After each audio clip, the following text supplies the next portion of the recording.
సమస్యలు పరిష్కరించాలి. తీరా మళ్ళీ నాకు ఇదే డిపార్ట్మెంట్ మళ్ళీ నాకు ఫారెన్ సర్వీస్లో వస్తాను. అది భగవంతుడు రాసిన రాత అంటున్నాడు. వాస్తవంగా నేను డిఆర్డిఏ స్కీమ్లో ఉన్నా, భూభాగ స్కీమ్లో ఉన్నా. స్కీమ్ అనేది డిస్బాండ్ అయింది. స్కీమ్ అయిపోయిన రోజు జిల్లాలో నాకు కోర్సు లేదు. పోతే నాకు జిల్లాలో కోర్సు నామినేట్లో తీసుకోవడానికి వెళ్ళాలి. ఎట్లా అని చెప్తే అప్పుడున్న గౌరవనీయులు మరి మాజీ మన ఎంపీ గారు కవితకి గారు, మాజీ మంత్రులు ప్రధాన విషయాన్ని ఎట్లా అకామిడేట్ చేసినటువంటి వెళ్ళాలంటే మళ్ళీ డిఆర్డీఏ ఒక కోర్సు క్రియేట్ చేసి మళ్ళీ డిఆర్డీఏలకు నాకు ఫారెన్ సర్వీస్లో తీసుకురావడం. అంటే ఇదంతా కూడా ఏంటి ఎట్లా జరుగుతుందంటే అన్నట్టుగా ఇదంతా ఒక దైవ సంకల్పం. మనమంతా నిమిత్త మాత్రమే. మనమంతా సృష్టిలో మనం ఒక వ్యక్తి అంటే ఈ వ్యక్తి కూడా ఒక సృష్టి.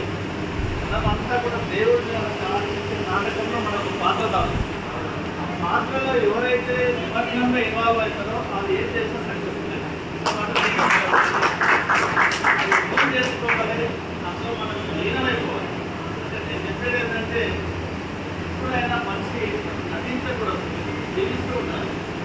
రియాలిటీగా టీవీలో కన్నా రియాలిటీ షూటింగ్ కన్నా రియల్ లైఫ్లో కూడా మన ఏదో నటించినట్టుగా కాకుండా ఆ పాత్రలో ఇన్వాల్వ్ అయినప్పుడు దాని యొక్క టేస్ట్ ఎట్లుంటుందంటే అనుభవించిన వాళ్ళకే తెలుసు. నాకు వాస్తవంగా అక్క ఒక మాట చెప్పింది, టెంపుల్ కట్టాలని చాలా సార్లు ప్రయత్నం చేసేది కానీ ఆఫీసులో లేము సార్. వచ్చిన తర్వాత మన దగ్గరికి ఎక్కువనే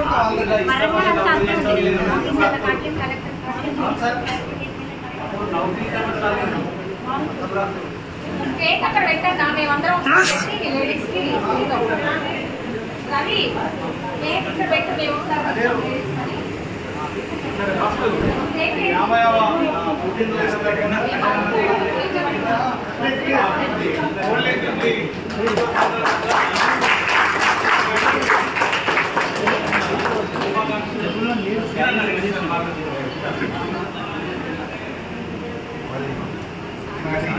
కార్యక్రమానికి ఇంకా మంచిగా ఘనంగా ఏర్పాటు చేసాము.